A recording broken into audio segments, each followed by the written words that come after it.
ఒక స్కూల్ ఏర్పాటు చేస్తే ఆ స్కూల్లో ఎల్కేజీ, యూకేజీ నుండి మరి 10th క్లాస్ వరకు కూడా ఆయా విధమైనటువంటి తరగతులకు సంబంధించినటువంటి వారు ఏ విధంగా జాయిన్ అవుతుంటారో, ఒకవేళ ఆ స్కూల్ ఎలిమెంటరీ స్కూల్ అయితే ఇది కేవలం ఎల్కేజీ నుండి 5th స్టాండర్డ్ వరకు మాత్రమే అంటే వారు మాత్రమే వెళ్తారు. లేదా ఇది 5th to 10th క్లాస్ వరకు అంటే వారు మాత్రమే వెళ్ళాలి. మరి యేసయ్య దగ్గరకు వచ్చేటువంటి వారు ఎలాంటి వారు రావాలి దైవజనమా?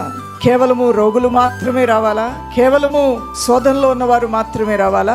లేదంటే సకల జనులని దేవుడు ఆహ్వానిస్తున్నాడు. సమస్త భారము మోసుకొని పోవచ్చున్న సకల జనులారా నా ఎద్దుకు రండి అంటున్నాడు. బ్యారియర్స్ అనేవి లేవు. అపరిమితమైనటువంటి దేవుడు తన కృపతో తన ప్రజల్ని ఆహ్వానిస్తూ ఉన్నాడు. దాహం కలిగిన ప్రతి ఒక్కరిని కూడా ఆయన పిలుస్తూ ఉన్నాడు. మనుషులు ఏర్పాటు చేసే వాటికి పరిమితంగా ఉంటాయి అన్నీ కూడా. కొన్ని rules and regulations and conditions ఉంటాయి.